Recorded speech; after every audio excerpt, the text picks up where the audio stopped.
Përshëndetje miq, mirë se erdhët tek Të jetosh besimin. Lutem që t'jeni mirë ju dhe familjet tuaja dhe gjithçka që bëni të jetë e bekuar.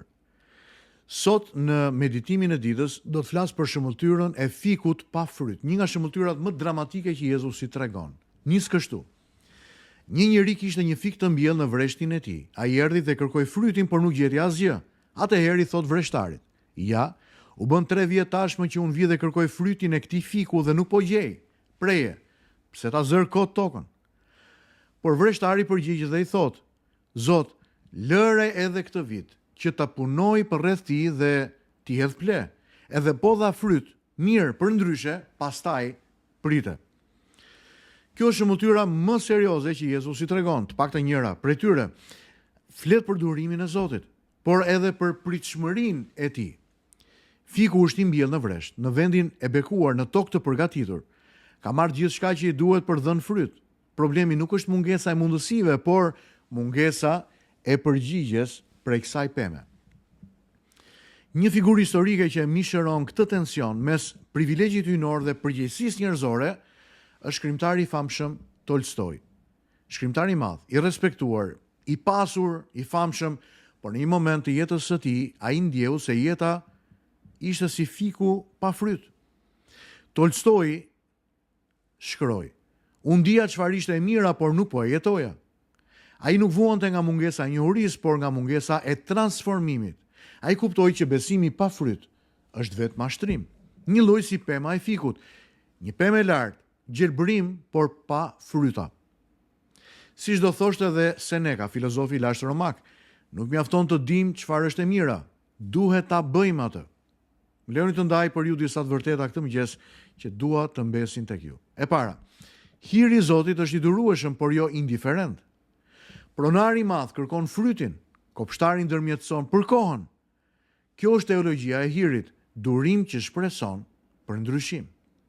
E vërteta e dytë, privilegji hyjnor sjell gjithashtu dhe përgjegjësi njerëzore. Fiku nuk ishte në shkretir, por në një vresht, edhe ne jemi të vendosur në këtë kontekst të bekuar në vreshtin e Zotit. Fjalë, kish, hir, përbashkësi me Zotin dhe me njëri tjetrin, mundësi hyjnore të pafundme.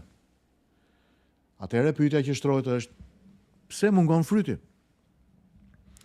E vërteta e tretë, mungesa e frytit është shenja e krizës së brendshme. Fryti nuk është spektakël, por është jetë e transformuar, pendim, drejtësi, dashuri, përulje. Agustini do të shkruante: Perëndia kërkon atë që ai vetë ka mbjellë më parë tek ne. Miq, shoqëria jonë është e mbushur me gjelbërim të jashtëm, me fasadë, fjalë të bukura, etiketa morale, identitete fetare, por është e varfër në dimensionin e frytit konkret. Drejtësia, sakrifica, ndershmëria, përgjegjësimarrja, përkushtimi mungojnë. Tolstoi kuptoi se një jetë e bukur nga jashtë mund të jetë bosh nga brenda. Kierkegaardi do thoshte: "Të jesh i krishterë nuk është të dish shumë, por të jetosh ndryshe." Ndaj më lejoni të ndaj disa pyetje personale. A jam unë një fik me gjethe apo me fryt? Apo e përdor hirin e Zotit si justifikim për një jetë shturë morale, apo si thirrje për ndryshim? Në cilën fushë të jetës time Zoti po kërkon fryt? Fryti duket kështu: falje atje ku ka inat dhe zemrim, drejtësi atje ku ka kompromis, dashuri atje ku ka indiferencë, përulje atje ku ka krenari. Miq, koha e hirit është mundësia ideale, por nuk duhet jetë justifikim. Le t'i lutemi Zotit së bashku. Zoti dashur, mos më lër të jem një pemë gjelbërt pa fryte. Më ndryshon nga brenda, ndryshoj zemrën time që jeta ime të prodhoj atë që ti kërkon.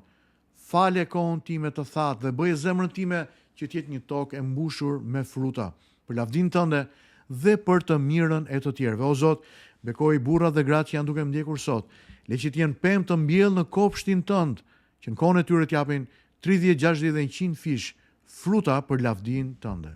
Bekoj dhe mbroj sot udhëhiqi në udhën e besimit. Në emrin e Jezusit. Amen. Miq, ky është meditimi i kësaj dite, mezi pres ju takoj sërish nesër në meditimin e radhës. Zoti me ju.